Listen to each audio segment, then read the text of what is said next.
So just in the last couple of hours, an ECB member has come out and said that the central bank could hike if the right conditions come around. And the big algorithmic market maker slash hedge fund Virtu, their stock's down 50% from their highs. Why is that? We're going to find out. And then the trading takeout today is why you always need to run a passive portfolio alongside your active trading.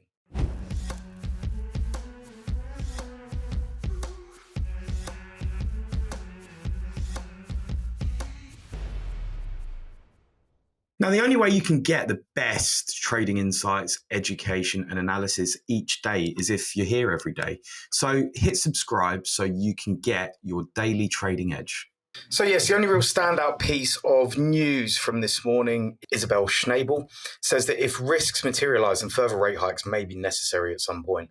This kind of follows on what Andrew Bailey said as well, I think either earlier this week or late last week, with regards to there being potential shocks going through the economy. Now, I would hazard a guess that as we're coming into winter, the shocks would be the same shocks that, we had last winter to do with nat gas. We've already seen energy prices creeping up in terms of oil. Petrol's gone up 15p. I know in the UK for sure. And I think, these are really the shocks that they're referring to. On the converse of that, though, if unemployment starts to tick up broadly, there's not as much slack in the economy now. There's not as much ability for firms to sustain cost increases, I don't think. If unemployment starts going up, then that puts them in a bit of a conundrum, because then you start to get a stagflationary environment. So you get a rise in inflation, but then growth prospects are also subdued. So yeah, there's a troubling time coming up, I think, if energy prices do continue to rise. But the key thing here is the futures curve. So the oil futures curve. And I'm just going to get it up now because I think it's very important to show that is not the right curve. Let me just get this one up. It's very important to show, the extent to which the market is pricing things out in the future. So if I put a couple of different contracts up here, you can see what I'm referring to.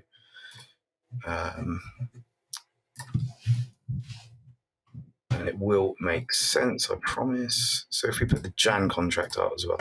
So what you're seeing now here, and this is just a very brief example, I could put all of them up, but this is probably better, is the spot price is the white bars, and that's at $82.28 right now. And then the January contract is at $79.46. This is called backwardation, and this is showing that the futures curve, so prices in the future, are lower than prices now. And this means that demand is subdued.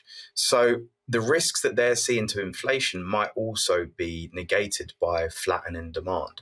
If there's less energy being demanded in the future, it kind of predicts that, growth might start to flatten and that people will be making and doing less, which obviously has, impacts on growth and therefore inflation. So it's very dependent here on what OPEC is doing. Unfortunately, we seem to be at the whims of, a handful of countries which are determined to keep supply cut, keep supply lower to maintain their own revenues. If they see demand increase in the future, then they will lower the price to meet that demand. And so, but currently they're not seeing it, so they're just fixing their cost.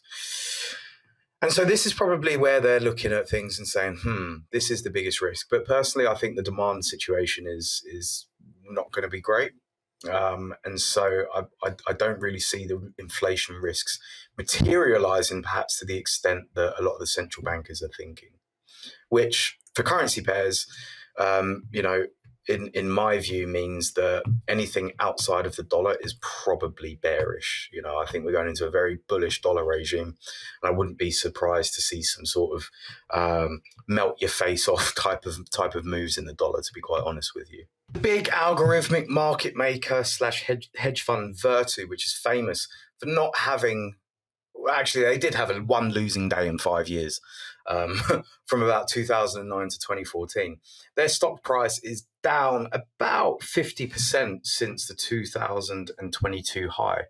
And predominantly, the reason is because retail simply aren't trading.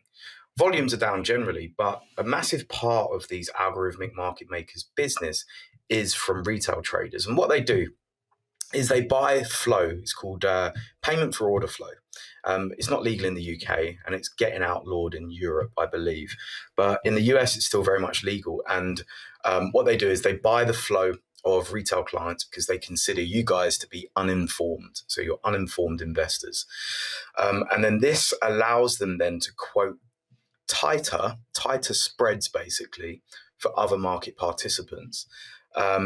And this lets them be more competitive, in which case, if they're getting hit more, then they can basically make more revenue.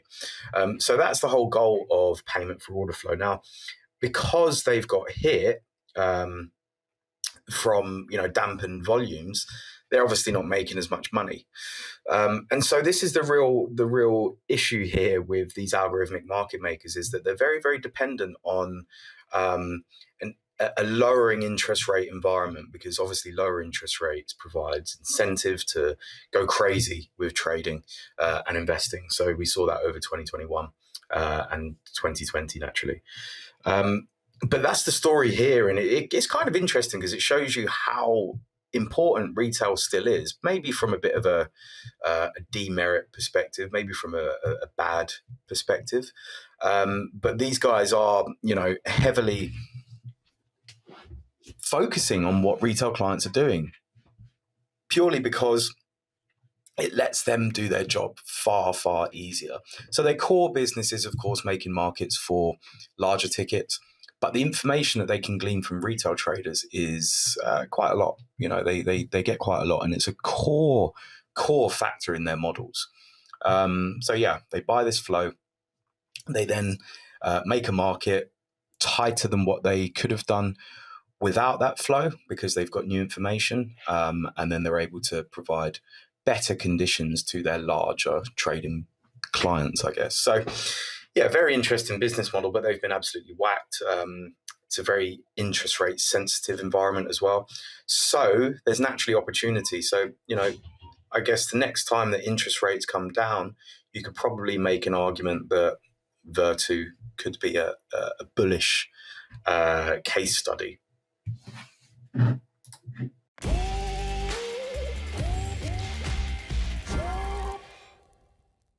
Today's Trade and Takeout is purely why you need to run a passive portfolio alongside your active trading. And it's really because, it lets you keep a longer term baseline, if you like. It lets you stay invested in the market without necessarily having to do any active trading. The risks with active trading are much, much broader than waiting over the long term. Of course, active trading is more exciting, but you don't really want excitement when you're thinking of trading as a business. You want it to be relatively dull and you're picking your moments to actually do business, okay? But the passive stuff is where the cliche of compounding comes into things, and it's just the truth. If you're holding a basket of US equities, for example, you probably have done way, way better than actively trading over the last 10 years. And it's just a statistical fact at the end of the day. People benchmark, especially hedge funds, etc. People benchmark themselves against the S&P 500, and there's very few actually that beat the S&P 500. It can be done, though. Absolutely can be done. So don't let it discourage you. But the fact of the matter is, do both. At the end of the day, you've got to do both. I've actually seen a fund today that's returned 70% year to date. So it can be done. Do not let it discourage you. At the end of the day, though, they are a hedge fund. They're not a one-man band. They've got a massive research team, best infrastructure, etc., etc. So take returns that you hear with a pinch of salt as well. But that should re-emphasize the reason as to why you should run a passive portfolio of, mixture of equities, bonds. Equities have done the best over the last 10 years, but, that's where the facts are.